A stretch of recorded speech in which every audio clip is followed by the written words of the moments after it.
Bwana Yesu asifiwe. Watazamaji wetu, wasikilizaji wetu, karibuni sana kwa siku ya 6th day of praying and fasting.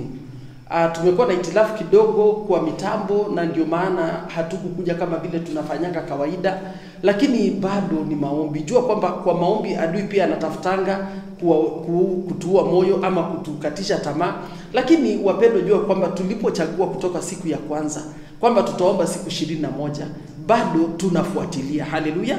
Na kwa hiyo tunataka kuwakaribisha wale mnatufuata kupitia Juda Radio, karibuni. Pia tunataka kuwatambua wasikilizaji wale mnatusikia kupitia mitandao za kijamii. Tunataka tuwakaribishe nyinyi nyote. Tunataka pia tukaseme asanteni kwa wale mnatutazama kupitia JTV.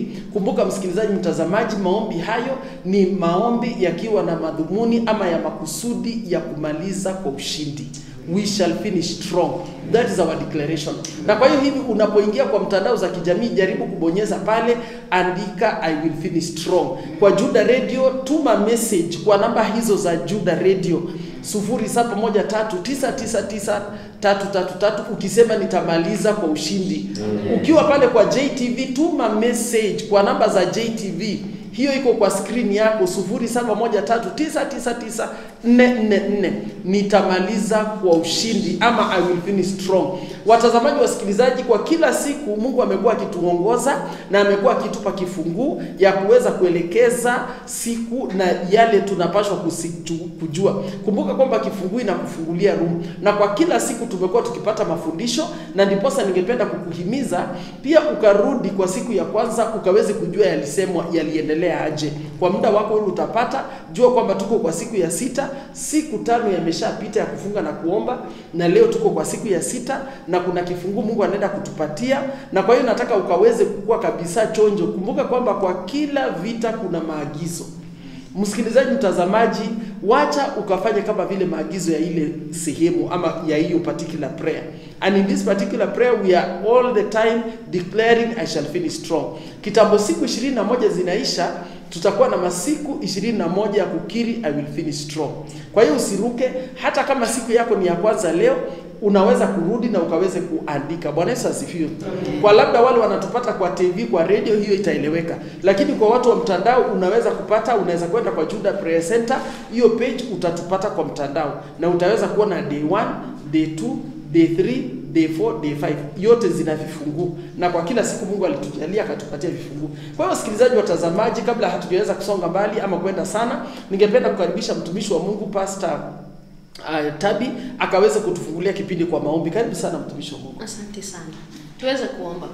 Baba yetu na Mungu wetu, tunakushukuru, tunakutukuza. Asante kwa sababu umekuwa pamoja nasi kuanzia siku ya kwanza, ya pili, ya tatu, ya 4, ya 5 na hadi siku hii ya leo ya 6. Tuko mbele zako, tunakushukuru. Asante Bwana ni kwa sababu ya kutuneemisha. Asante ni kwa sababu ya kuneemisha msikilizaji na mtazamaji. Asante Bwana ni kwa sababu umekuwa rafiki wa karibu katika maisha yetu. Pokea sifa zote na utukufu. Tuko mbele zako mfalme wa rehema, maana hatuwezi taka kuanza pasipo wewe kuwa mwanzo wetu.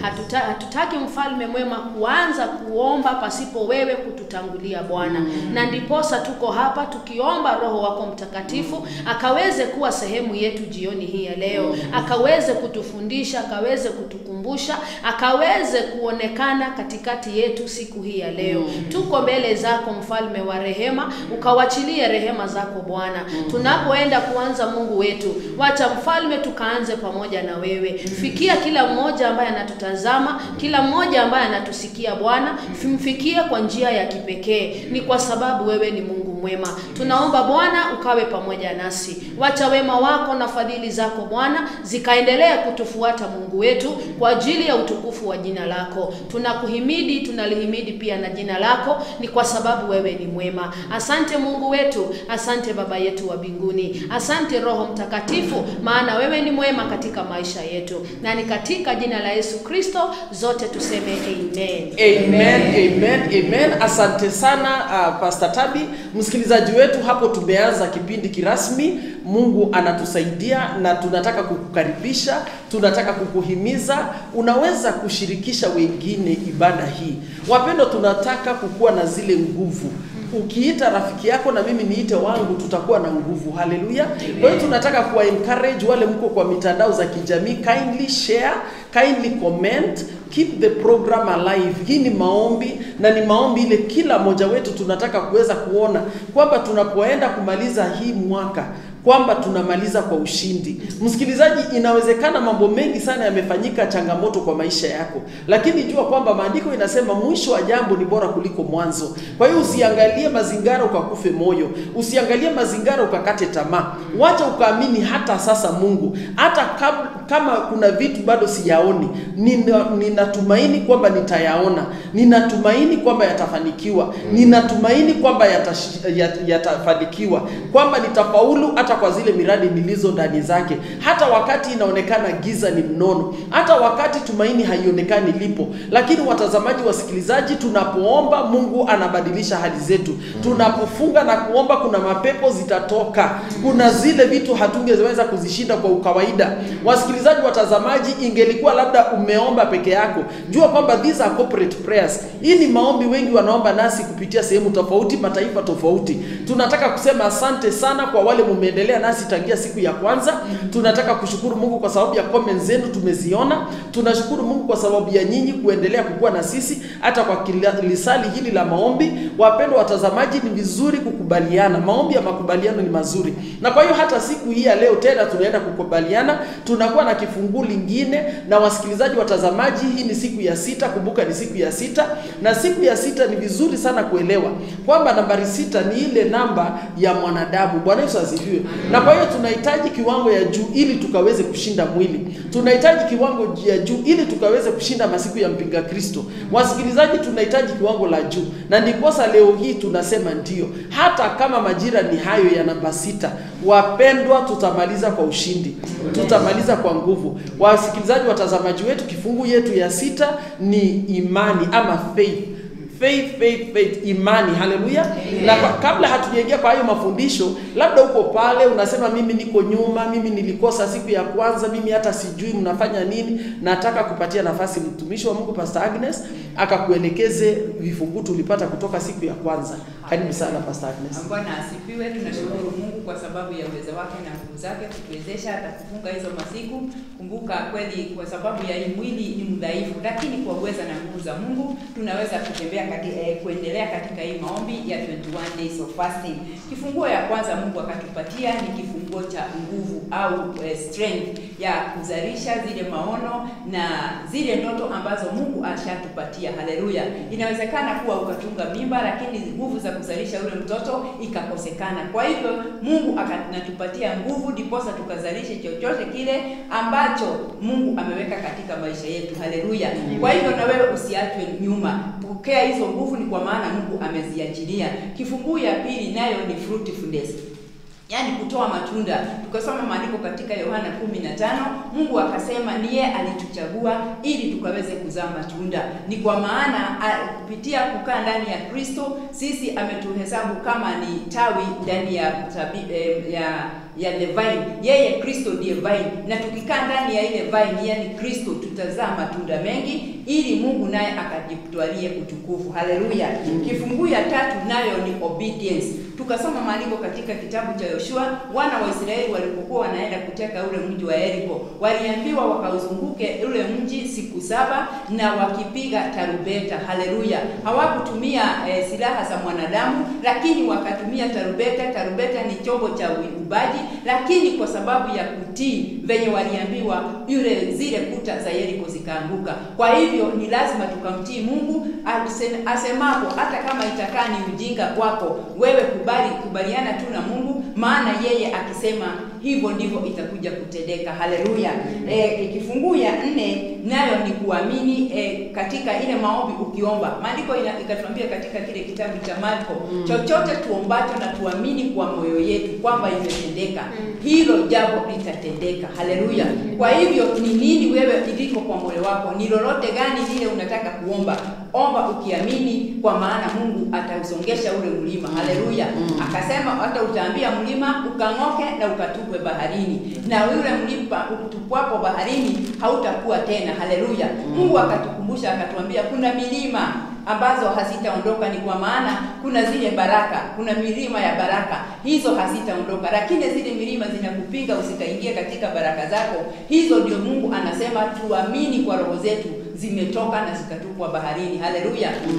Kifungu ya 5 ya siku ya jana nayo ni kifungu ya wisdom, hekima. Kupitia hekima tutaweza kufanikisha zile baraka Mungu ametupatia. Haleluya. Suleimani alipoingia katika uongozi akaomba Mungu ampatie hekima ya kuluru wale watu walikuwa chini yake. Haleluya. Kwa hivyo pasipo na hekima unaweza pata mali mingi lakini ikapotea tu hivyo hivyo, ni kwa sababu huna nguvu za kustahimili ile utajiri. Kwa hivyo tunahitaji hekima kutoka kwa Mungu. Wacha Mungu akatusaidia tunapoendelea katika hizi vifunguo, ni kwa maana kupitia hizo funguo 5 naamini you are strong and you are going to finish strong. Amen, amen. Asante sana Pastor Agnes. Msikilizaji, mtazamaji, ninaamini kabisa kwamba sasa umeelewa ama umeshika. Kumbuka hii ni recorded, pia utaweza kurudi kwa JTV page ukaione ama kwa Judah Prayer Center ikiwa kuna jambo haukuipokea ama ile uliikosa wakati ilikuwa inanenwa. Kwa hiyo nataka nikaweze kuwakaribisha nyote. Kumbuka kwamba wapendwa, tuko kwa siku 21, 21 days of deliberate purposeful prayer. Ni maombi yale tumekusudia. Tuko mlimani wa maombi Kisaju Prayer Center. Wasikilizaji, mahala hapa ni bustani ya maombi.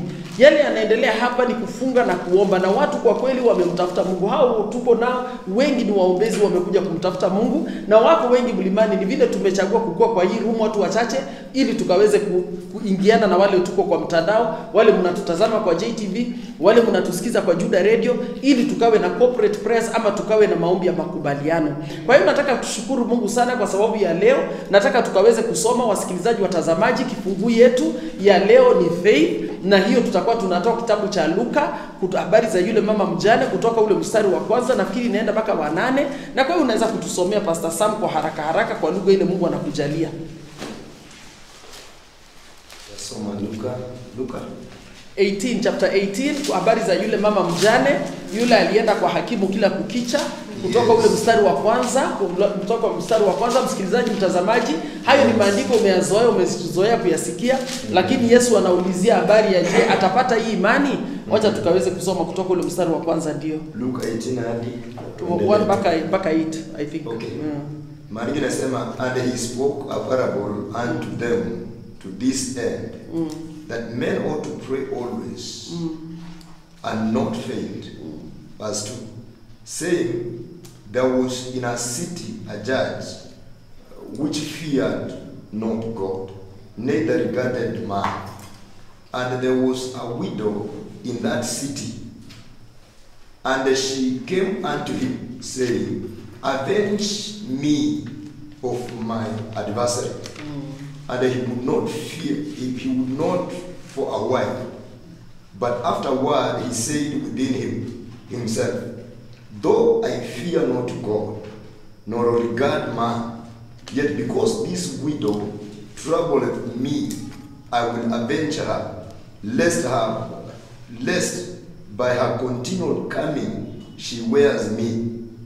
And the Lord said, hear what the unjust judge said, and shall not God avenge his own elect, which cry day and night unto him, though he bear long with them? Verse 8, I tell you that he will avenge them. Sababu ya neno. Oh yes. Munanitafuta kwa sababu ya ile mulipata chakula. Amen. Kwa hiyo wapendwa, hapa tunapozungumzia imani, hatuzungumzii imani inayokuja kwa sababu matendo yametendeka. Si kwa sababu umepona. Ni ile inakuja kwa neno. Amen. Ile umeamini huyo kuhani, umeamini huyo hakimu, na unategemea kitu kutoka kwake. Maana unajua hata kama inaonekana haiwezekani, itasuluhishwa. Amen. Romans chapter 10 verse 7. Bwana Yesu asifiwe. Chapter 10 verse 7. Imani huja kwa kufanya nini, Pastor Tabi? Kusikia. Kwa kufanya nini? Kwa kusikia. Na kusikia neno la Mungu. Unajua, wacha nitoe mfano, wasikilizaji, watazamaji, inawezekana bado uko pale na kuna kile labda unajaribu kushikanisha hapa. Ile imani tunazungumzia hapa ni imani ile mwana wa Adamu angetaka kuiona. Ni kupata answer, ufinish strong, kwa sababu ya vifungu ile tumekuwa tukipewa. Na imekuwa ni neno la Mungu. Bwana Yesu asifiwe. To finish strong, Pastor Sam, because of the word. Amen. Kwa maana Mungu amekuambia utashinda. Maana Mungu amekuelekeza akakwambia utashinda. Kwa maana kuna mahala maandiko yanazungumzia habari ya yule centurion. Mtu anaweza kunitafutia pale. Kwa habari za yule bwana aliyekuwa Mroma. Maandiko inasema he was a Roman centurion, he was an officer. Yes. Hata hatutaisoma, unaweza kuitafuta pale kwa wasikilizaji watazamaji, utaipata kwa maandiko. In the Gospels you'll find it. Maandiko inasema kwa habari za huyu bwana alikuwa Mrumi na alikuwa a centurion. Ilifika wakati mtoto wake ama mjakazi wake, mjakazi sio mtoto, mjakazi wake akaugua, akawa mgonjwa. Na hayo yakamtatiza sana yule bwana. Wasikilizaji watazamaji, maandiko inasema akasikiza habari ya Yesu, akaondoka ili kwenda akitaka Yesu akuje aponye mtoto wake. Bwana Yesu asifiwe. Maandiko inasema yeye alitumana ujumbe kwa Yesu ili Yesu aje akaponye mtoto. Na wazee ama wale viongozi wa hekalu wakapata ule ujumbe. Maandiko inasema wazee wakaenda kwa Yesu. Wapendwa, walichangamka kwa nini? Kwa maana bwana yule aliyekuwa ofisa wa kijeshi wa Kirumi alikuwa ni mtu aliyekuwa anachangia sana kazi ya Mungu. Alikuwa ni mtu alionekana kuchangamkia kazi ya matoleo na alihesabika katikati ya wale walijenga hekalu. Na kwa hiyo alikuwa kwa orodha ya watu kabisa wale walikuwa naona huyu anapaswa kushughulikiwa. Na ndiposa wasikilizaji watazamaji, ni mzuri pia kukuwa mtu ule unachangamkia kazi ya Mungu. Wacha ukaonekane kuhakikisha kwamba unahusika kwa mambo yanayoendelea. Haleluya. Maana inafika siku ukarimu wako itawafanya wale watu wamekuwa wakipokea waamini Mungu na walilie Mungu sana kwa sababu yako. Hapa sasa huyu bwana alikuwa na shida. Na maandiko inasema wale wazee walienda kwa Yesu na walienda na historia. Wakamwambia Yesu, bwana huyu amekuwa akitengeneza hekalu. Angalia kazi yako imeendelea, nyumba ya Mungu imejengwa kupitia matoleo yake. Huyu anapashwa kushughulikiwa, mtoto wake ama mjakazi wake apone. Hitaji lake likatimie. Haleluya. Amen. Yesu wapendwa alisikiza na akafunga safari kwanza kuelekea kwa bwana yule. Kumbuka hao wazee walikuwa Waisraeli. Lakini walipokuwa njiani, Pastor Agnes, yule centurion akapokea taarifa ati Yesu anakuja kwake. Ule bwana akasema hapana. Akasema Yesu usikuje. Kumbuka this was a Gentile. Akasema Yesu usikuje. Wewe sema neno. Tuma neno, mtoto wangu atapona. Sasa nataka muone kuna kikosi ya watu wawili hapa. Kuna watu wanakuanga watumishi na wanafanya kazi kwa hekalu. Wao wanaonekana wamezoea mazingara ya ile hekalu. Lakini wao wanaamini Yesu anahitaji kuja labda awekelee mkono. Umeona? Mtu anaamini muujiza itatendeka mpaka Yesu aguze kitu. Wanasema Yesu kuja wewe pekee, usitumane. Sasa wazee walikuwa wanapeleka Yesu. Nataka uone utofauti. Yes. Wazee walikuwa wanampeleka Yesu kwa centurion. Lakini centurion alikuwa Mroma. He was a Gentile. Yeye alisema Yesu usikuje. Unaona washirika inabidi hapo pasa sana.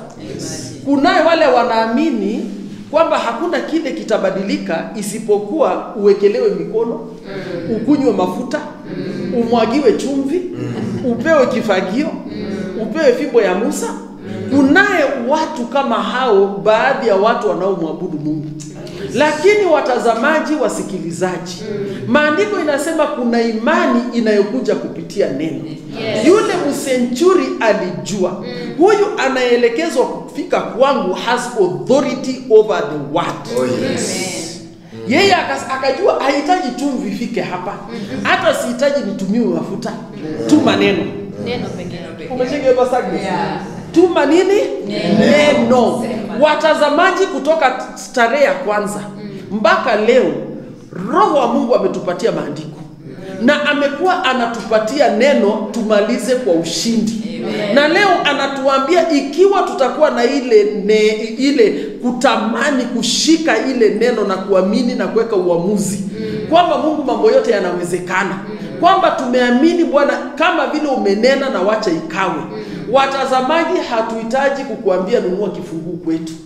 Hatuhitaji kukuambia tumana upewe maji. Hatuhitaji kukuambia kunywa mafuta. Tunasema kwa neno la Mungu pokea imani. Ninajua kwamba mambo yote yanawezekana. Wacha ukaweze kusema kwamba I will finish strong. By the word of God, by the written word, I will finish strong. Nitamaliza kwa nguvu. Bwana Yesu asifiwe. Nitamaliza kwa nguvu. Sasa unajua wasikilizaji, kwa wale labda mnatujoin, tuko kwa maombi ya 21 days. Na maombi hayo tunayaomba tukiwa na malengo kwamba mwaka huu wa mwaka wa 2021 hatutamaliza kwa vuguvugu, hatutamaliza kwa udhaifu, tutamaliza kwa ushindi. Japokuwa mwanzo wetu ulionekana dhaifu, japokuwa mwanzo wetu ulionekana sio nzuri, lakini tunashuhudia kwamba neno la Mungu linasema mwisho wa mambo ni bora kuliko mwanzo. Na kwa maana imeandikwa hivyo, tumeshika lile neno na tunasema mwisho wetu itakuwa na ushindi. Hatumalizi na magonjwa, hatumalizi kwa ufukara, hatumalizi kwa kushindwa. Tunasema we shall finish strong. Unaposema hivyo bonyeza. Bwana Yesu asifiwe. Una press hiyo button Pastor Sam. Bonyeza I will finish strong. Kwa JTV bonyeza I will finish strong. Kwa radio bonyeza I will finish strong. Mpaka ukuwe na 21 keys. Bwana Yesu asifiwe. Of the same declaration bila kubadilisha. Every day you declare it. Every day you declare it, and the word is being established. It's being established. It's being established. It's being established. It's being established. Bwana Yesu asifiwe. Na kwa hiyo hapa tunasema kuna neno ya kukuja. Bwana Yesu asifiwe. Maandiko inasema huyu mama alienda kwa huyu hakimu. Watazamaji, Mungu hapa Yesu anataka kutupatia utofauti. Kuelewa kwamba kuna hakimu wa haki. Huyu alienda kwa mazingara ya kibinadamu. Yeye alitamani kutendekewa haki na mtu yule alikuwa na authority. Lakini maandiko inasema huyu hakimu hakuogopa Mungu na hakuogopa mwanadamu. Sijui kama umeshawahi kujua Pastor Tabi hatari ya kukutana na mtu asiyeogopa Mungu. Kuna hatari. Mtu haogopi Mungu? Haogopi Mungu, haogopi mtu. Maana ukikosa kuogopa Mungu, hata mtu hautaogopa. Sasa unajua kuna watu wanaogopanga Mungu. Hawajali watu. Lakini huyu alikuwa haogopi wote. Kuna watu hawawezi kuvunja mlango wa kanisa. Maana wanaogopa Mungu. Kuna watu hawawezi kusema vibaya juu ya watumishi wa Mungu. Maana wanaogopa Mungu. Hawajaokoka. Ni walevi kwa baa. Lakini kuzungumza maneno ya kanisa na kuzungumza maneno ya kuiba kanisa ni wezi wa kawaida, lakini hawaibi kwa nyumba ya Mungu. Wanaogopa Mungu. Lakini huyu hakimu hakuogopa Mungu na hakuogopa wanadamu. Wapendwa, mtu kama huyu anapelekewa nani? Bwana Yesu asifiwe. Maana hata mimi naona kwa mtandao mtu anasema Mungu anakuona, God is looking, God is watching. Yaani ujue Mungu anakuona tu. Bwana Yesu asifiwe. Na ukiambiwa Mungu anakuona unapaswa kurudi nyuma na kusema jamani nilisamehe. Lakini unapata huyu mtu hata unamwambia Mungu anakuona ajali. Wapendwa, huyu hakimu alikuwa mtu kama ule. Alikuwa hajali. Na wapendwa, tuko kwa mazingara kama hayo. Tunaishi kwa masiku watu hawajali. Hawajali kulipa deni. Hawajali kutenda wema. Wapendwa, hao watu waporaji. Hawajali Mungu, hawajali watu. Those are the environments we are living in. Unajua hapa Yesu ukiangalia kwa yale matamshi alisema atakaporudi, hiyo inaonyesha ni kwa masiku za mwisho. Na majira yalikuwa yale. Wapendwa, wakati mazingara yanafanana kama vile, unaanza kushangaa kama kweli unaweza kuendeleza maombi, maana watu wamekuwa wabaya. Ukiangalia Yesu alikuwa anazungumzia hayo maandiko. Ninasoma kitabu cha chapter 18 of Luke, kutoka mwanzo ule mpaka 8. Labda umetujoin sahi. Na wapendwa, hapa Yesu alikuwa anatoa himizo akisema kwa nini watu wanapaswa kuendeleza maombi. Na tunasema wasikilizaji, watazamaji, tunachukua 21 days of prayer. We need to continue with this prayer because tunaishi kwa siku za uovu. Kuna vitu vingi sana ya kukukatisha tamaa. Unakutana na watu hawamuogopi Mungu. Unakutana na watu hawajali wanadamu. Wapendwa, watu wanakufanyia maneno ile hauamini wanaweza fanya. Watu wanasema vibaya juu yako watakuwa moyo. Lakini chukua hizi 21 days of praying and fasting. Wacha uamini kwamba hata mazingara yanapoonekana mabaya hivi, bado utamalizia na nguvu. Mazingara hayakuwa mazuri. Kulikuwa na mambo mengi sana ya kukatisha mtu tamaa. Wasikilizaji, inawezekana huyu hakimu alifanyika vile kwa nini? Ni kama vile leo ukiona hata washirika wengi hawaogopi Mungu. Hata wahubiri wengi hawaogopi Mungu. Na ni nini hasa inachangia mtu akose kuogopa Mungu? Watazamaji, moja ni mazoea. Amezoea kufanya vitu vibaya na Mungu hakumtendea chochote. Na kwa hiyo yeye akajua kwamba Mungu afanyaje. Maandiko inasema kwa Galatia 6:7 kwamba God will not be mocked. Haleluya. Wapendwa, inafika siku Mungu anafika. Adhabiakiwa. Mungu hawezi kukubali kudhiakiwa. Haleluya. Kwa hiyo hapa unaanza kuona watu wanazoea mazingara fulani. Lakini nataka tukaweze kuona ile roho. Wasikilizaji, watazamaji, wakati unafanya kitu na hauoni kugadhibiwa, unakuwa na uwepesi na kusema Mungu haoni, Mungu hajui, na kwa hiyo unaendelea kuishi maisha ya kutoogopa. Unajua mtoto akiona moto na chomwe na hiyo moto kuna vile hata iguza. Na kwa hiyo tunaishi kwa majira. Mungu amekuwa na uvumilivu na Mungu amekuwa na masubira sana kwa watu. Na kwa hiyo watu wakaamini Mungu hayuko. Wakaamini Mungu hatendi. Mungu hawezi kushughulika. Na wapendwa, ikakuwa sasa umefanya tendo mara 1, 2, 3 haukuona Mungu akikupunish. Ukamzoea Mungu. Huyo hakimu alikuwa hivyo. Unajua maandiko inasema alikuwa tu amezoea hivyo.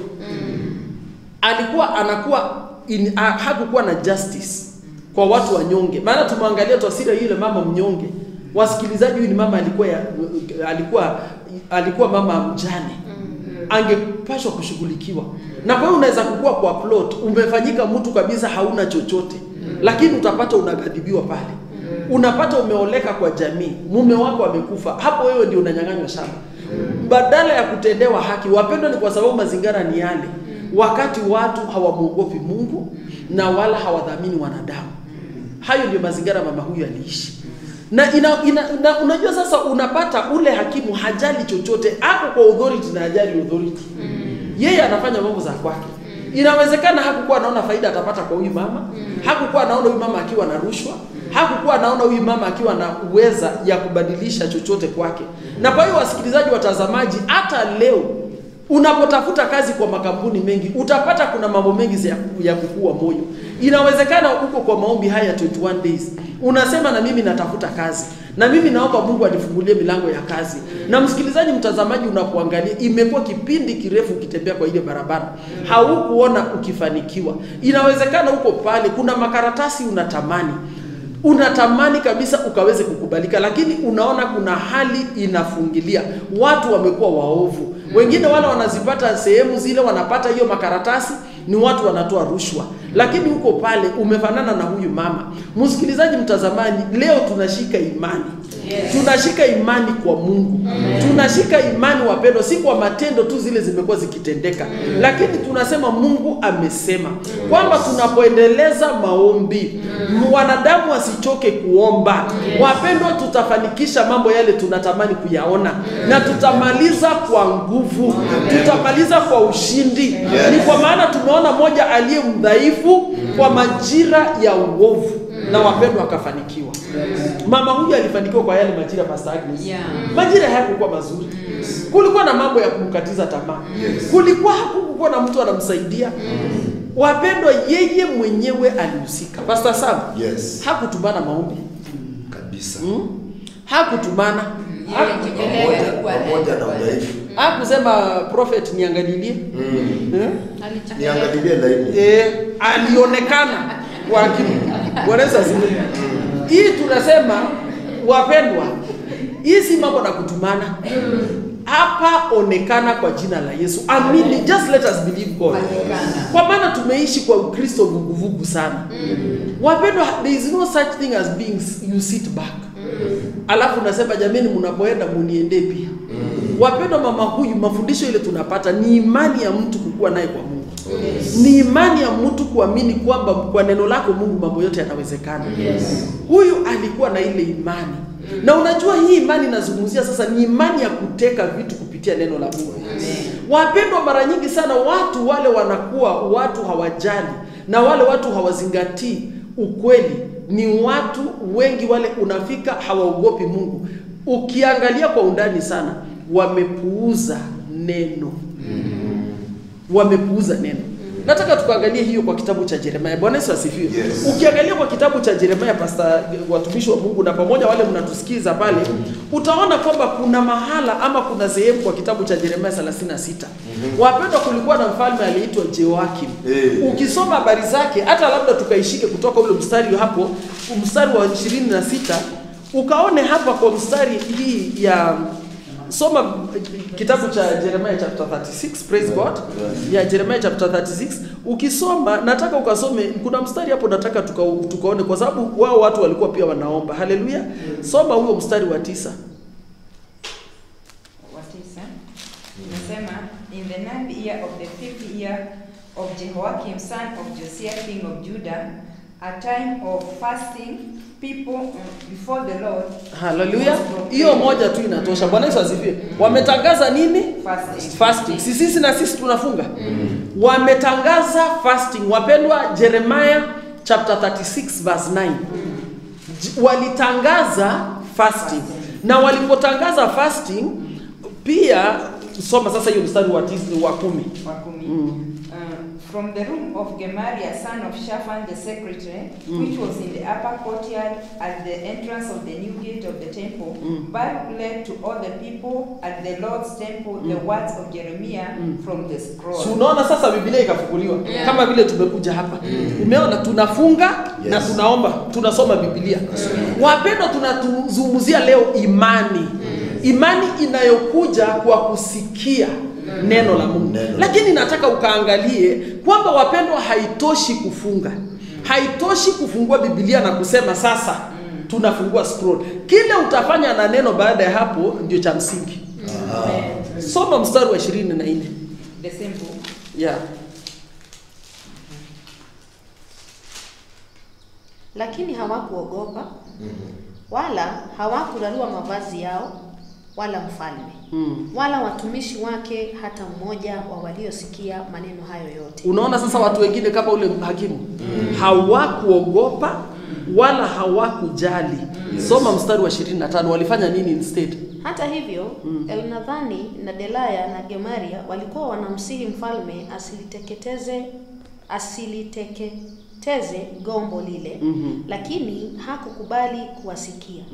Ina maana wapendwa, neno ilipokuwa inasomwa, kuna mtu alikuwa pale na makasi.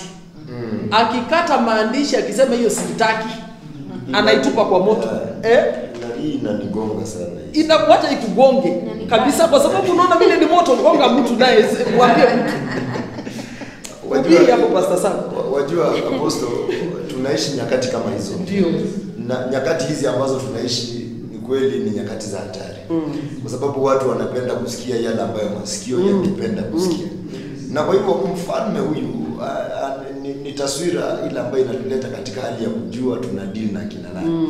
Kama kweli wewe neno lile ambalo linahubiriwa kama linakuguza kwa upande wa usharati, unakata na makasi. Si unaona verse 23 alikuwa anaota moto. Alafu hataki moto wa Roho Mtakatifu. Anataka moto ya mwili. Yes. Anakata kabisa na kutupa kwa moto. Na tena kuna moto hapo karibu. Si ndio? So anakata na kutupa kwa moto. Kwa moto. Kwa maana hataki hiyo sehemu ya usharati. Hataki hiyo sehemu ya kuamini Mungu kwa matendo. Anasikiza neno lakini anazikata. Ile inamgonga hataki. Hataki. Anataka ili nakubaliana na yeye. Sasa na huyu mtu anafunga. Na walikuwa wametangaza fast. Walikuwa wana fast. Si wana fast 21 days. Hata mtumishi awasomee hiyo neno wasione kama ni sisi tunasema fast. Yeah, verse 23 inasema hata ikawa Yehudi alipokuwa amekwisha kusoma kurasa 3 4, mfalme akalikata kwa kijembe, akalitupa katika moto wa makaa, hata gombo lote likawa limekwisha kuteketea katika huo moto wa makaa. So alikuwa anakaa anachagua ile kitu atachukua. Wapendwa, kila Jumapili, kila wakati tuko kwa ushirika, hata pamoja na leo. Sio kila mtu anapokea neno la Mungu kwa utimilifu na kwa ukamilifu. Oh yes. Kuna watu wanapokea lakini wanachagua sehemu watachukua. Na sehemu nyingine hawataishughulikia. Lakini tunazungumzia imani inayokuja kupitia neno. Na tunasema neno ile imetoka kwa kinywa cha Mungu. Iwe kizuri, iwe kibaya, iwe imekukemea, iwe imekupongeza. Wapendwa, hiyo ndio imani. Amen. Ile inajenga maisha ya mtu kuteka vitu. Ili ukateke vitu. Bwana Yesu asifiwe. Kwa hiyo hapa ukiangalia tuko kwa majira, wengi wanaonekana wanataka tu kufanikisha vitu. Hawana haja na ikuje kupitia imani. Kama vile tumequote habari za wale walilishwa na mikate. Walifurahia kuona vitu vizuri. Walifurahia kuona mikate. Lakini wapendwa, maandiko inasema Yesu aliwaambia mumefurahi. Si kwa sababu ya maneno niliwaambia, si kwa sababu ya neno nimewahubiria, lakini ni kwa maana ya muujiza mumefurahia kupokea. Mumefurahia hiyo magari, mumefurahia kushiba, mumefurahia kukaa kwa manyumba mazuri, lakini si kwa sababu ya neno. Wapendwa, tuko kwa maombi ya 21 days. Na tunajaribu kuzingatia kueleweka kwamba hii imani ni ile imani imeandikwa kwa kitabu cha Warumi 10 mstari wa 7. Atakaporudi mwana wa Adamu, je, atapata imani hii? Wapendwa, wakati Yesu anauliza maswala haya, yeye ndiye mwana wa Adamu. Bwana Yesu asifiwe. Na wakati anasema hayo, alikuwa anayasemea, alikuwa anazungumzia watu wale kabisa walikuwa wanamsikiza na alikuwa anawaelezea. Lakini ukiangalia baada ya ufufuo, Pastor Sam, nini ilitendeka baada ya Yesu kufufuka? Aliporudi alipata ile imani? Watu wale walikuwa na wale walikuwa karibu. Kwa kitabu cha Luka 24, ukiangalia kutoka ule mstari wa 11, alipata imani? Hakupata. Wapendwa watazamaji, wasikilizaji, imani kile Mungu anataka ni ile tunapokea neno lake. Wapendwa, mapenzi ya Mungu ni kuona maisha yetu ya kifaulu kupitia maandiko. Ni kwa maana tumesema ndio Bwana, maana umetukemea, tumekubali kupokea. Wapendwa, Ayubu akauliza, je, itakuwa ni vyema kupokea tu mazuri kutoka kwa Mungu na yale mabaya tuzikatae? Huyu mfalme Joakim alikuwa tu yeye kazi yake ni kukata. Na wapendwa, tuko na watu kama hao hata sasa. Ukiangalia hasa sana sababu ya kuhama makanisa nyuma yake ni nini? Linakata. Anasema huyu mhubiri ananihubiri sana. Na ndio maana ninaona hapa katika kitabu cha Ufunuo mlango wake wa 10 mstari wa 9 na wa 10. Anasema, nikamwendea malaika yule nikamwambia kwamba anipe kitabu kidogo, akaniambia, kitwae ukile, nacho kitakutia uchungu tumboni mwako. Mbali katika kinywa chako kitakuwa kitamu kama asali. Nikakitoa kile kitabu kidogo katika mkono wa malaika yule, nikakila, nacho kikawa kitamu sana, kikawa kitamu kama asali kinywani mwangu. Na nilipokwisha kukila, tumbo langu likatiwa uchungu. Kumaanisha lazima tukubali hili neno kwa imani. Liwe chungu. Sasa unajua kuna watu hawataki kudigest. Wasikie tu ni kuzuri kwa mdomo, alafu baada wanatema. Lakini ukimeza itakutengeneza, itakata usherati. Sasa digestive system. Sasa utaendesha tumbo itakuwa kali. Kisikia ni Mungu kweli amesema hiyo maneno. Amenijulia wapi namna ile. Bwana Yesu asifiwe, wasikilizaji watazamaji. Maandiko wapendwa tunayazingatia ni kitabu cha Luka 18 mstari wa 1 mpaka wa 8. Habari za mama huyu aliyekuwa mjane. Yesu alileta hii habari akisema inapaswa muombe sana ili msije mkaingia kwa majaribu. Kwa maana wapendwa, majira ni ya uovu. Majira ni masiku watu hawaogopi Mungu, hawaogopi wanadamu. Na wapendwa, hiyo inamaanisha kwamba mapepo yanakuwa mengi sana kwa majira kama yale. Najua kwamba kuna watu wanakanyangiwa, kuna watu wanarejectiwa, kuna watu wanateseka wakati majira yanakuwa vile. Na hapa sasa tunaona mtu aliyeishi kwa masiku kama yale, lakini aliamini kwamba bado inawezekana.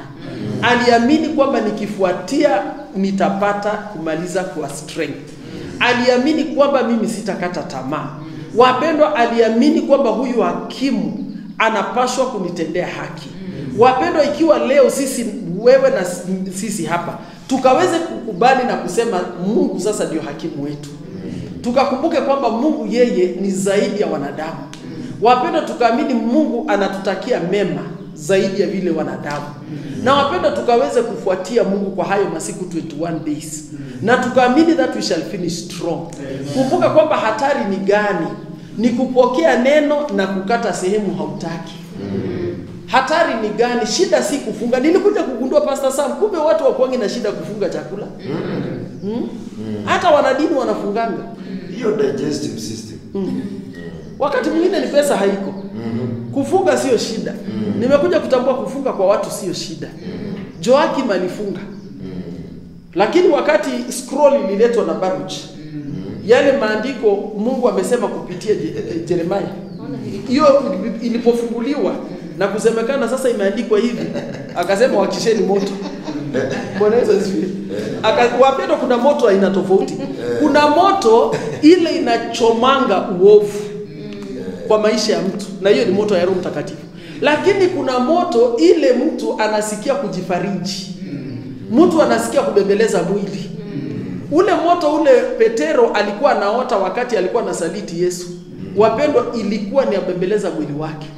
Hii moto wa Joakim alikuwa anaendelea kubembeleza mwili. Hataki kusurutisha mwili. Wapendwa, ile moto ikafanyika moto ya kuchoma vitu za Mungu. Wakati unabembeleza mwili, kumbuka huyu ni mtu anapaswa kuwa anafunga na kuomba. Lakini sasa bado anabembeleza mwili wake. Bwana Yesu asifiwe. Ama makusudi ya kufunga ni nini, Pastor Tabi? Si unataka kusurutisha mwili? Unautiisha mwili. Lakini huyo anaota moto, anafurahisha mwili yake. Wakati neno la Mungu linashuka na kama shoka, kama nyundo, anasema hapana, hiyo anatupa. Kuna yale alikubali, kuna yale alikataa. Nataka kuamini ile alikubali ni kama gani, Pastor Sam? Wewe unaona alikubali neno gani? Alikubali kwamba nitapanua ufalme. Utabarikiwa, utaenda ngambo. Utaenda ngambo. Hata gari nyingine naona ukiongezewa. Ndio. Kabisa, sema amen. Lakini hii ya polygamy, hii ya kuongeza kachumba ingine, hiyo hapana. Hiyo amekata hiyo choma. Kwa hiyo wasikilizaji, watazamaji, tunachagua vitu zile tunazisikia, hiyo si imani. Hiyo si imani kabisa. Imani ni kupokea kile kimetoka kwa kinywa cha Mungu. Na kutoka hapo sasa tunaamini lilo neno. Na wapendwa, hatari iko siku za mwisho, ni Yesu anasema itapatikana hiyo imani kweli. Kwa hiyo ukiangalia watu wanapokea vitu, lakini wanatumia nini kupokea vitu? Wasikilizaji, watazamaji, ni nini hasa inawafanikisha watu leo? Utapata sio imani ile Yesu anazungumzia hapa. Utapata sio imani ile imekuja kupitia. Kuna kitu mtumishi ulianza kusema, ukasema huyu dada hakuwa na any other option. Kwa hivyo watu ukiwa na option au the present day ukiwa na options, unajua tutatia imani kwa neno la Bwana, kwa sababu kuna venye tunajifanikisha. Lakini kama hatuna option nyingine ni Yesu, tutatia imani. Si unajua hata hiyo roho ya kuona kila siku unajaribu kufuatia jambo na haifanikiwi. Hiyo vile unasema Pastor Agnes ni kweli. Wasikilizaji, watazamaji, unaweza kuangalia mwaka mzima umefanikisha nini? Kunawezekana hata wengi wamekataa kwenda kanisani kwa sababu wanapoangalia tumekuwa wa Jumapili hatuoni tumebarikiwa, tumetoa sadaka hatumuoni Mungu. Mama yule alikuwa kwa hali kama wewe. Lakini yeye aliendelea kuzingatia na kuendeleza. Hakuacha kanisa kwa sababu ya corona. Hakuacha maombi kwa sababu ya vitisho vya corona. Hakukufa moyo kwa sababu kanisa zilifungwa. Yeye hakuacha kuomba kwa sababu ya mazingara. Yeye aliendeleza, macho yake was fixed on a solution alitaka kuona. Na wapendwa, leo roho wa Mungu anakuja kwetu. Anatuambia tuamini kama mama huyu aliendeleza uaminifu wake kwa hakimu ule hakukuwa mkweli. Na akaamini neno la hakimu, atakapoangusha hiyo nyundo mambo yangu itafanikiwa. Yeye hakukuwa tu hata anajali hakimu atasema nini. Yeye alikuwa anajua ile atasema itakuwa sawa. Na atakuwa ameweka uamuzi ulio busara kwa maisha yangu. Watazamaji, na sisi leo tumechukua 21 days. Na tunasema kile tunataka tahadhari ni tusikakuje kufanya kama vile Joakim alifanya kwa kitabu cha Jeremiah chapter 36. Maandiko inasema na wao walikuwa wanafunga. Lakini angalia matokeo. Walikuwa wanafunga lakini hawazingatii neno. Hawazingatii maandiko, lakini si kwamba hawakuwa wanasoma, walikuwa wanazisoma. Tena walikuwa kwa ibada, lakini walikuwa nakataana na maandiko. Walikuwa wanabishana. Unapata mtu anabishana na kifunguu ya kwanza, anataka kuchukua ya pili. Anakataana na kifunguu ya pili, anataka kuchukua ile nyingine. Ukifunguia hekima imekuja, anasema mimi sina haja na hekima, anataka kifunguu kingine. Watazamaji, ni kuzingatia kila neno ile Mungu ametupatia kutoka mwanzo. Na kukubaliana na kusema Mungu kile umesema ni sawa. Unajua wakati Mungu anaongeza level Pastor Sam, hapo ndipo watu wanarudi nyuma. Unajua wakati aliwalisha mkate, hapo walikuwa tayari kupokea. Lakini wakati Yesu alihitaji sasa wafike level nyingine ya kukunywa damu, waliondoka. Wakasema hii hatutaki ufunuo. Hatutaki story ya ufunuo Yesu. Hiyo sasa unatufanya sisi tukule wanadamu. Hawataki kuingia kwa ufunuo. Na mara nyingi sana wapendwa, utatengana na wengi wakati unaanza kusikia sauti ya Mungu kwa undani. Wakati Mungu anaanza kukufungulia siri zake. Utapata kwa masafa ya ufunuo kubwa. And the deeper you come to revelation, the scarcity and the lesser people are willing to come. Watu wako tayari kukaa kwa masafa mengine ya mikate kupewa. Unajua Yesu akikaa pale alifanya kazi kubwa sana. Bwana Yesu asifiwe. Aliwalisha lakini hao hawakuona. Waliona tu wakikula. Lakini kwa hiyo ibada wapendwa, Yesu alipanda. Alipanda ngano. Bwana Yesu asifiwe. Akauisha ngano. Akazipeleka kishagi. Zikashagwa. Na wapendwa akapika mkate akawapatia. Bwana Yesu asifiwe. Lakini sasa kwa masafa ya kuanza kutafakari hayo, ni nini imefanyika, mambo ile Yesu amefanya hapa, wapendwa hapo haongeza kuzielewa. Na kwa hiyo walipoambiwa kunyweni damu mle na nyama na mwili wangu, hapo wapendwa hawakufurahia. Yesu alikuwa anajua wote wameenda. Maandiko inasema 70 waliondoka wakaenda. Sijui kama ni wangapi wataendelea na hayo maombi, kwa sababu tumeingia kwa maneno ya neno. Bwana Yesu asifiwe. Sijui kama ni wangapi wanasema mimi niko tayari kuomba lakini sina shida kufunga, lakini naye maneno kuna vifungu mimi sizitaki. Wasikilizaji, watazamaji, Yesu aliangalia umati uliobakia. Akauliza wale nyinyi mlibaki, kwani hamkutoka? Wapendwa, Petero akasema, na tuende wapi? Na wewe ndiwe uliye na neno la uzima. Yaani Petero alikuwa anasema Yesu, chochote unachosema ni sawa. Yesu, wewe haudanganyi. Hata kama sijielewa hii level, wacha ningoje. Maana najua utanifunulia, nitajua. Wapendwa, tunahitaji kutembea na Mungu kwa hayo masafa. Kupokea neno lake analoendelea kutuambia. Hata kama hatujepokea ufunuo wake, tuamini he is the custodian of the word of life. Yeye ndiye anatupa neno la uzima. Kupitia neno lake tunaishi. Pastor Sam, kupitia neno lake tunainuliwa. Kupitia neno lake tunabarikiwa. Na kwa hiyo nataka tukaweze kuomba ili watu fulani wakaweze kuingia kwa hayo masafa. Bwana Yesu asifiwe. Nataka tukaweze kuamini Mungu, tukaombe. Nataka kukaribisha Pastor Tabi akaombe na mtu huko pale. Na labda bado huko unategemea, kama hautapewa chumvi, haukuombewa vizuri. Kama labda haukupewa mafuta, haukupokea vizuri. Tunataka kuamini Mungu, kuinua watu kama the centurion. Wale wanakubaliana na neno la Mungu. Ukaweze kuomba hivyo, mtumishi wa Mungu, uingiza watu kwa hayo maombi. Kwa sababu maombi hayo yatafanikiwa kwa wale watu wanaamini neno. Ndiyo Bwana, ndiyo Yesu, tunasongea mbele zako. Baba, tunakushukuru kwa sababu umezungumza nasi. Umezungumza nasi kwa njia ya kipekee ambayo mwanadamu mwingine hawezi akazungumza kwa jinsi hiyo. Baba, tunakushukuru tena. Maana unapozungumza hivi ni kwa sababu Bwana una mipango na mawazo mazuri juu ya maisha yetu. Sisi zote Bwana ambao tunakutazamia. Baba, tuko mbele zako ni kwa sababu ya hii imani. Maana imani hii umeuliza kama utakaporudi utapata mtu akiwa nayo. Na Baba, tuko hapa siku hii ya leo pamoja na huyu anayetutazama na huyu anayetusikiliza. Baba yetu na mfalme wa rehema, tunaomba Bwana kwa njia ya imani, mfalme mwema, jioni hii ya leo ukawe ya kwamba kifunguo hiki kimefunguka katika maisha yetu, kimeingia kwa mikono yetu, kimeingia ndani ya mioyo yetu, kifunguo cha imani kupitia neno lako Bwana ambalo linatoka kwa kinywa chako. Na ukaambia ibilisi pale ya kwamba hakuna sauti nyingine yoyote ambayo itakuwa ya faida kama sio neno lako ambalo limetoka katika kinywa chako. Maana mwanadamu hataweza kuishi kwa mkate ila ni kwa neno linalotoka katika kinywa chako. Na tuko hapa Bwana ni kwa sababu ya imani. Maana imani hii hatutaki iwe ni imani ya mambo mengine, lakini ni imani ya neno lako. Imani ambayo Bwana unapozungumza tunaipokea Bwana kwa sababu ni wewe umesema. Tunapokea Bwana mahitaji na matamanio ya mioyo yetu ni kwa sababu Bwana tumesikia neno lako na tukaweka ndani ya mioyo yetu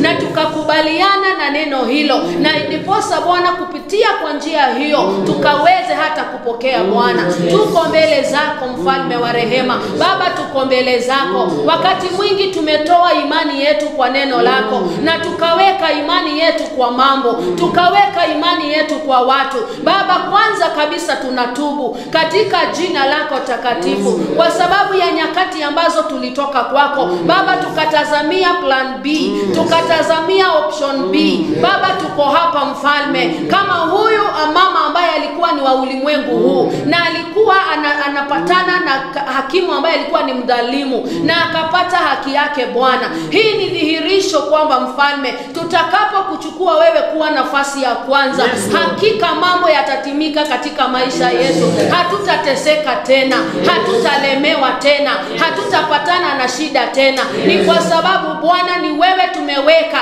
ukiwa wa kwanza katika maisha yetu.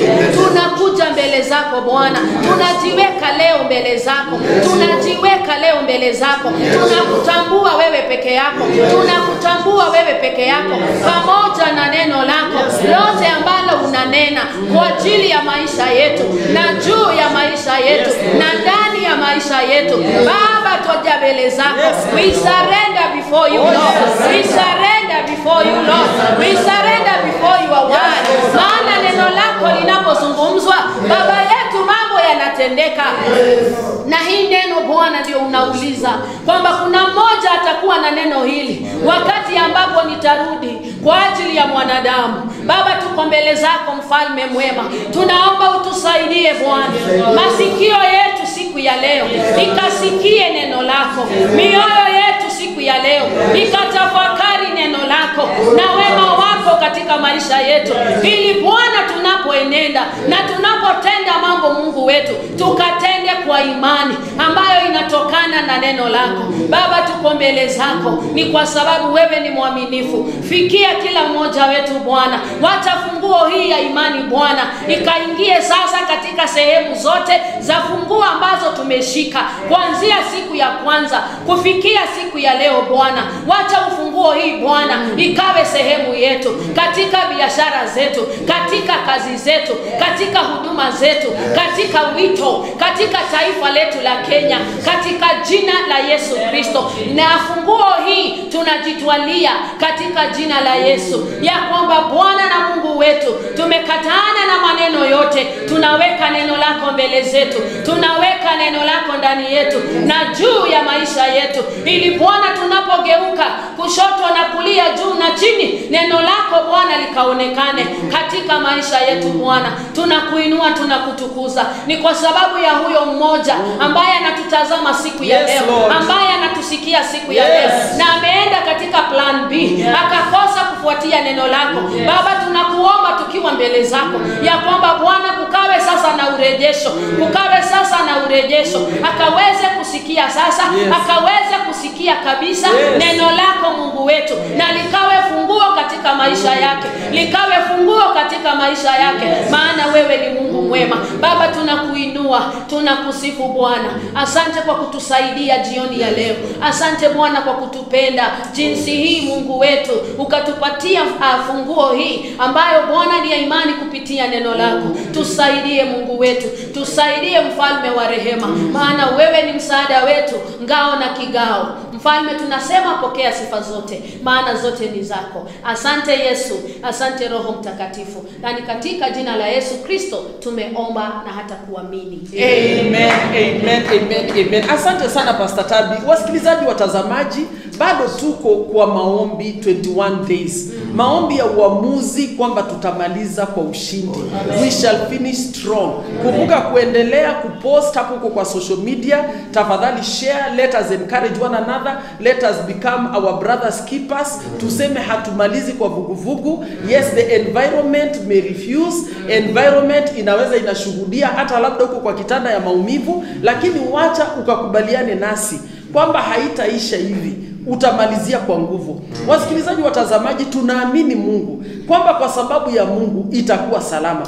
Kwa sababu ya Mungu tutamaliza kwa ushindi. Na ndiposa tumechukua siku 21. Tulianza tarehe 1 na hayo maombi tumeyashirikisha watu wengi. Wengi wanatutazama kwa JTV, tunataka kukukaribisha. Labda kuna hali unapitia na unasema Mungu, ninahitaji kuona kiwango kingine kwa maisha yangu. Labda umekaa mpaka hapa hauna kazi. Msikilizaji, mtazamaji, wajibika. Kama vile yule mama alienda kwa hakimu mwenyewe. Wacha ukakubaliane nasi kwa hii masiku ya kuomba. Tutakuwa tunamaliza tarehe 21 mwezi wa 11. Lakini mpaka pale nataka kukuelekeza ukaweze kuandika message, I will finish strong. Hiyo, wasikilizaji, watazamaji, ni tangazo kwa ulimwengu wa giza. Ijue kwamba wamekuzoea vibaya, utamaliza kwa nguvu. Na pia ni ile a confession of faith. Mungu asikie pia ukisema you are testifying strength, you are testifying goodness. Maandiko inasema, wapendwa, yale tunakiri ndivyo yatakavyokuwa. Wasikilizaji, watazamaji, haitoshi kuanza kwa neno. Tunaona hapa kwamba Joakim alianza na aliwaweka watu kwa kusanyiko. Kwa msikilizaji, haitoshi kufungua kanisa, haitoshi kuwaweka watu kwa ushirika, lakini Yesu alitamani kitu kingine kiendelee zaidi. Inawezekana kifunguu ya kwanza tulikuwa bado na watu, kifunguu ya pili, lakini unapata kifunguu ya tatu wamekuwa vuguvugu, kifunguu ya 6 hawako. Kwa nini? Maandiko, wapendwa, inasema kwa kitabu cha Yohana 8 mstari wa 31 na mstari wa 32, ikiwa mtaendelea kwa neno langu, basi hapo ndipo mtakuwa wanafunzi wangu kweli. Continuing.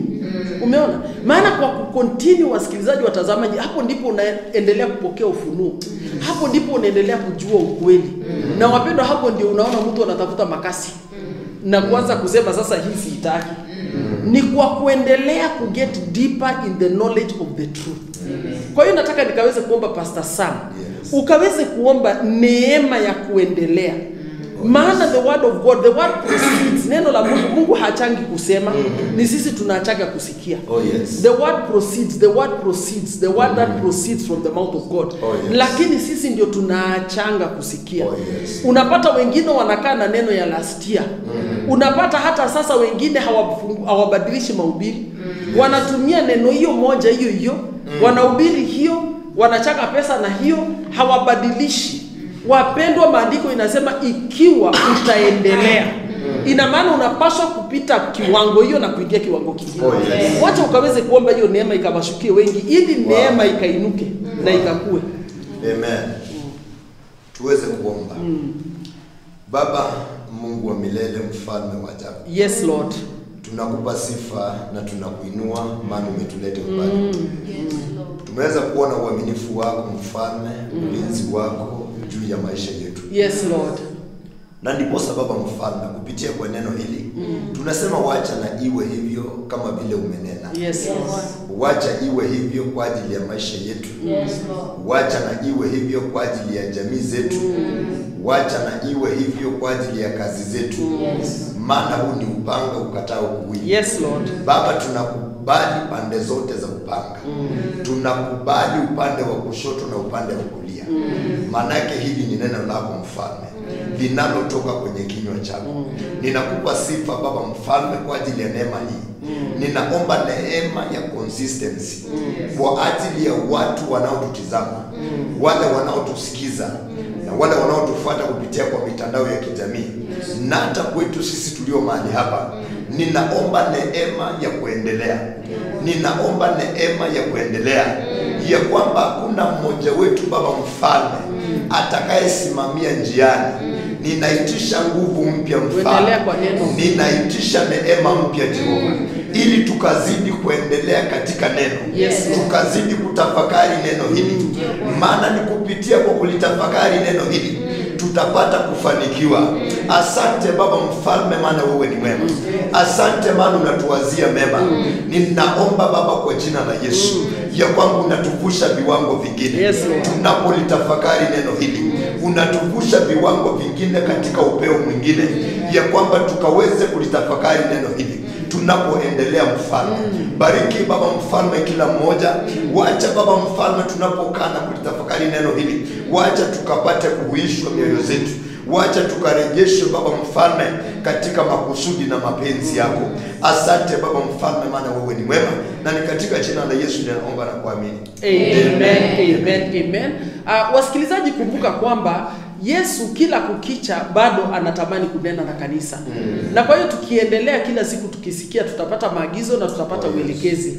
Nataka nikaweze kuomba na wewe uko kwa mtandao wa kijamii. Umekuja na unasema I want to finish strong.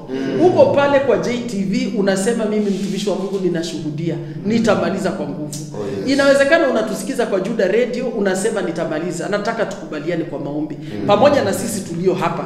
Maana na sisi tunapost tukisema tunamaliza kwa ushindi. Wacha tukaweze kuamini na kuomba. Baba mtakatifu, tunasema asante.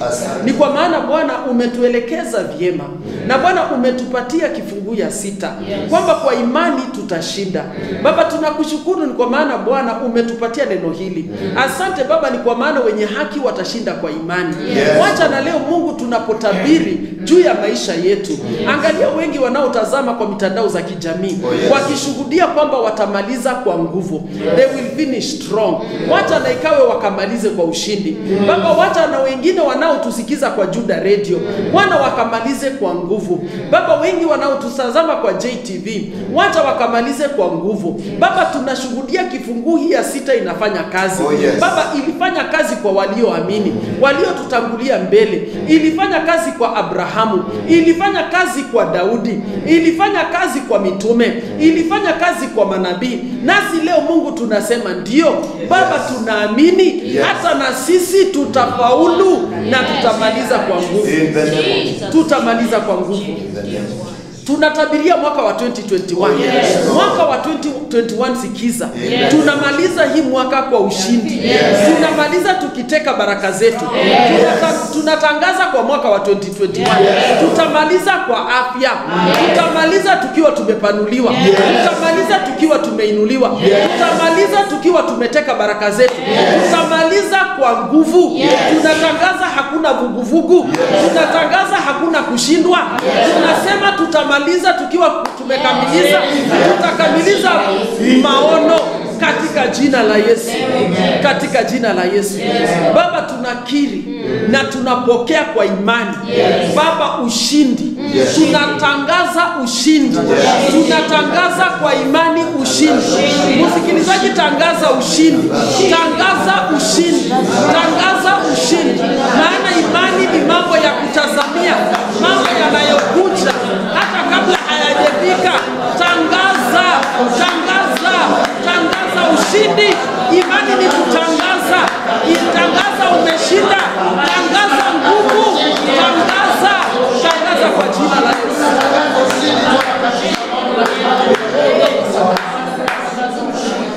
Baba, wamama wa Kihibrania walipokea wafu wao na wakaamini wanaishi na waliishi. Na sisi leo Mungu tunatangaza ushindi kwa imani. Tunatangaza mwaka wa 2021 tumemaliza kwa nguvu. Tunatangaza tunaona ushindi. Tunatangaza tunaona mambo tunayatarajia. Baba, tunayaona leo. Na tunatangaza kwa imani kwamba tumeshinda na kwamba tumemaliza kwa nguvu. Kwa jina lako Yesu Kristo tumeomba na tukaamini. Amen. Amen. Asante sana. Hallelujah. Wasikilizaji, hivyo ndio vile inaenda. Kwa kifunguni ya imani. Na kwa hiyo unatangaza umeshinda. Unatangaza umemaliza kwa nguvu. Yeah, that is what you do. Mungu awabariki sana. Tunashukuru Mungu kwa kila mmoja wenu. Hadi kipindi kingine, kumbuka kesho tutakuwa tena tukiwa tunatabiri. Na tukiwa tunachukua kifungu nyingine. Najua ni Jumapili, lakini hata Jumapili na kifungu. Kumbuka siku 21 hakuna siku hatuombi. Tunaziomba zile siku zote. Na wapendwa, hatubanduki, hatutoki. Mpaka tukateke baraka zetu. Mungu awabariki sana hata unapoendelea kuangalia ushindi ile unapokea. Amina. Mungu awatende mema. Shalom, shalom. Amen.